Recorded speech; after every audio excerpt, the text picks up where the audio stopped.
Zombie fans rejoice. Dying Light 2 is finally upon us. After years of starts and stops and endless speculation about the sequel to one of the better zombie games of all time, we can now finally expect Dying Light 2 to drop on December 7th of this year, assuming it isn't delayed again.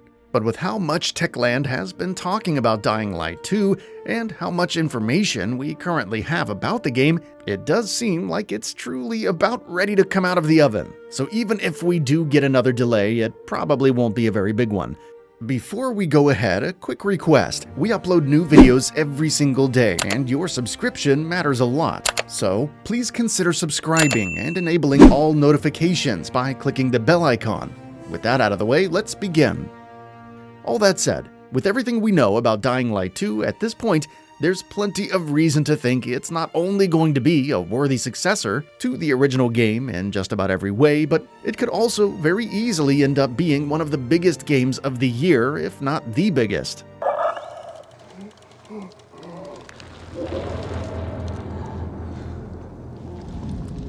Techland's open-world action survival zombie game terrorized us and opened our minds to what we could expect from a zombie game back in 2015. The open-ended nature of the level design, the Mirror's Edge style traversal, and of course the combat, being just as customizable as it was visceral, were all things that made Dying Light an instant classic, and despite the rather long wait we've had for the sequel, it's hard to not be excited about it.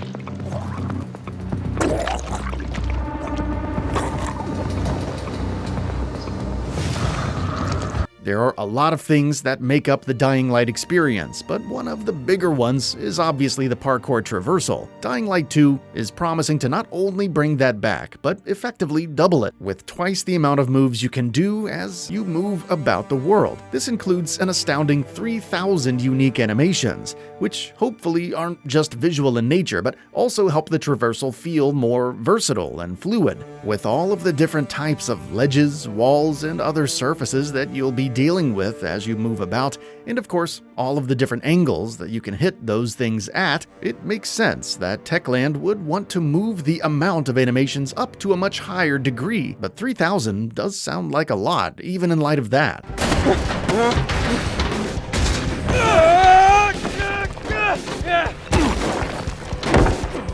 I don't think the point of knowing this is to look super closely at every little animation though. Ideally, this is just something that subtly makes moving around the world of Dying Light 2 just feel more visceral, which isn't exactly something the first game struggled with, but of course an improvement would still be much appreciated. Some of this might just be out of utility as well, seeing as the game will have more surface types and traversal tools like an improved grappling hook and makeshift bridges to contend with. So how all of this shakes out is certainly going to be interesting to see, given that the parkour challenge modes were some of the more fun parts of the post-game content for Dying Light. I suspect a good portion of this long wait we've been experiencing since 2015 has been geared towards expanding and perfecting the traversal, so this will be one of the major elements of the game I'll be looking at once I get my hands on it.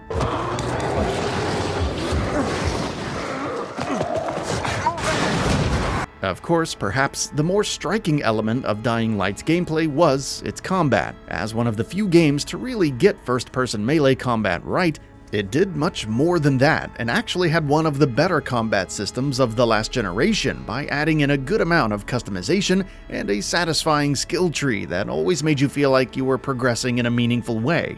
As far as I can tell from the information that's been released at this point, it seems like Dying Light 2 is more or less sticking to the script on that, while adding in a bit more complexity with enemies changing up their tactics on you mid-fight, requiring you to alter your approach on the fly at times.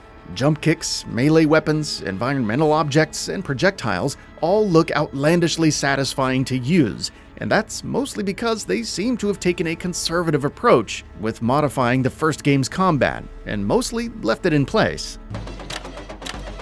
You are as good as That said, you can choose to emphasize in different areas, including mobility, brute force, and a more technical skill set that seems more geared towards taking full advantage of the game's expanded crafting system. It looks like they're doing each area of expertise justice, with a lot of experience to be gained in each of them. So no matter how you choose to upgrade your character in the game, you're going to have plenty to do and learn.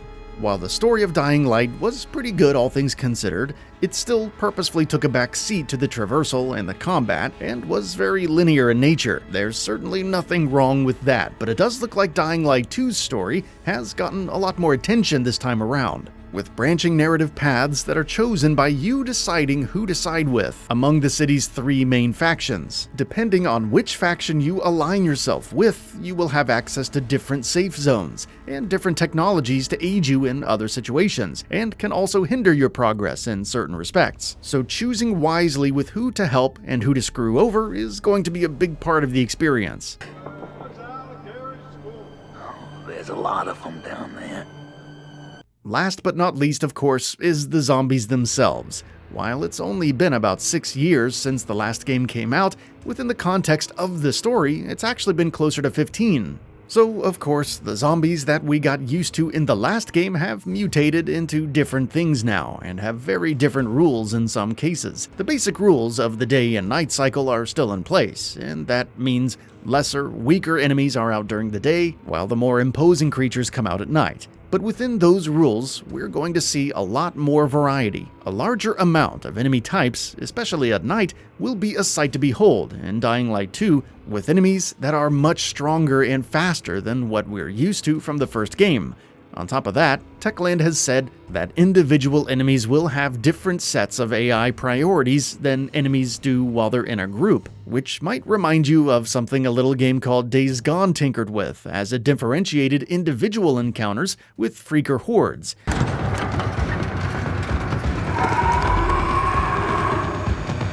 They haven't gone into a lot of detail on what that exactly will mean, but the fact that they brought up that particular point really raised my eyebrows, because that could lead to a lot of variety with enemy encounters and keep us on our toes much more than the previous game, which is saying a lot.